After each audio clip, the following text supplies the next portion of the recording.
The year is 1942. The world is on fire. Pearl Harbor has left America wounded, humiliated, desperate for hope. Japan seems unstoppable, a juggernaut sweeping across the Pacific like a storm with no end in sight.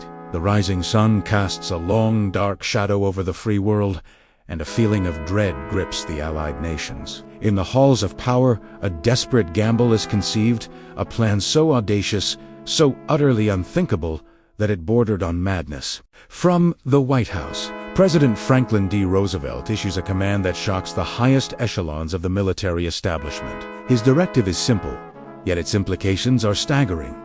Strike the heart of Japan, avenge Pearl Harbor, prove to the world, and to themselves, that America is not broken. But the challenge is monumental. The target is an island fortress, protected by thousands of miles of hostile ocean and an imperial navy that has, until now, known only victory. There is no airfield within range, no friendly port to launch from.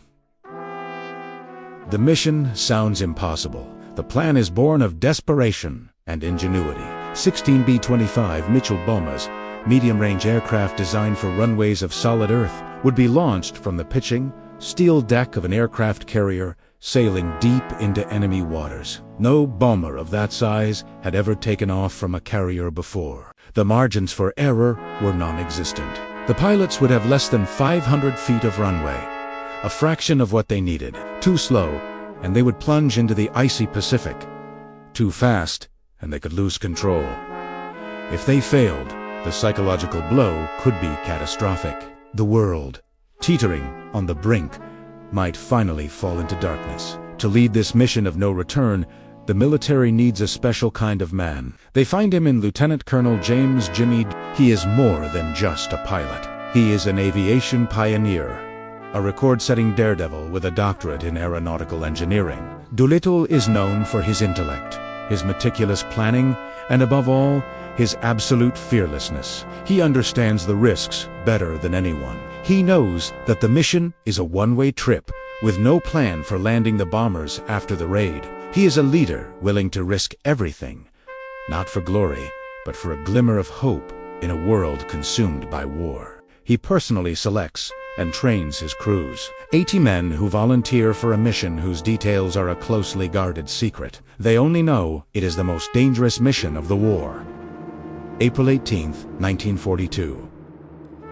Dawn breaks over a turbulent sea. The USS Hornet, surrounded by its naval task force, has been spotted by a Japanese patrol boat far earlier than planned. The element of surprise is gone. The launch point is hundreds of miles further from Japan than intended, stretching the B-25 SA fuel capacity to its absolute limit. There is no turning back.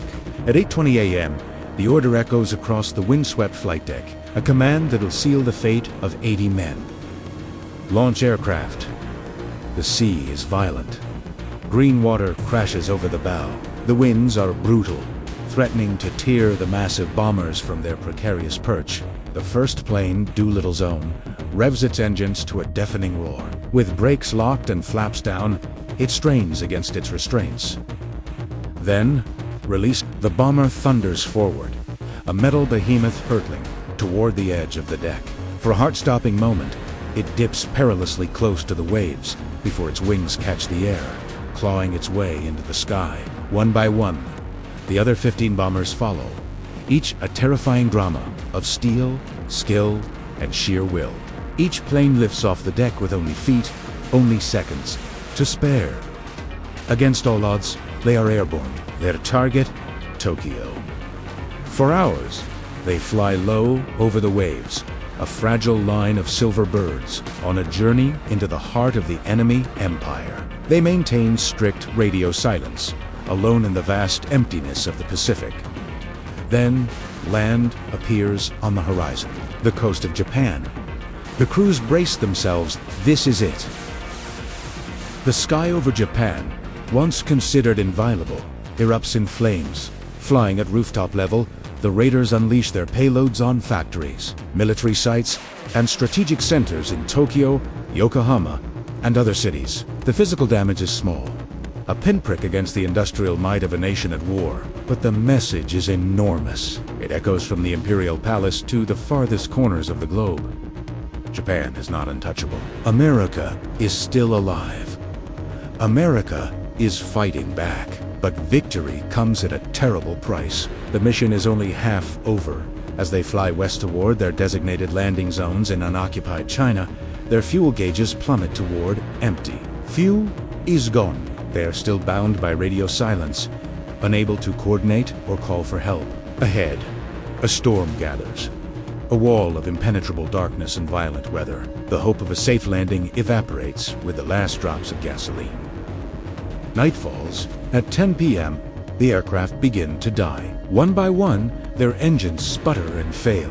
The raiders are forced to make a harrowing choice: bail out into the unknown or attempt a crash landing in the dark.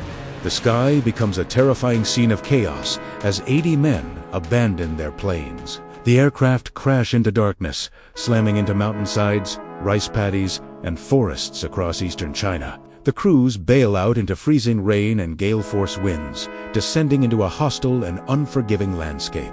Some are rescued by brave Chinese civilians who risk torture and execution at the hands of the Japanese to shelter the American flyers. Others are not so lucky. They are captured by Japanese patrols, destined for a fate of unimaginable cruelty. Of the 80 men who launched the mission from the deck of the USS Hornet, the toll is heavy. 3 die in crash landings or while bailing out. 8 are captured by the Japanese army. They are starved, tortured, and subjected to mock executions. 3 of these captives are executed, and a 4th dies of disease in a prisoner of war camp, for men never return home. Their sacrifice, however, is not in vain. The raid shakes Japan's confidence to its core. The psychological shock forces a major military mistake. The Imperial High Command, obsessed with preventing another attack, reallocates critical naval assets to defend the home islands and hatches a plan to eliminate the American carrier threat once and for all. This leads directly to their disastrous overreach at the decisive Battle of Midway.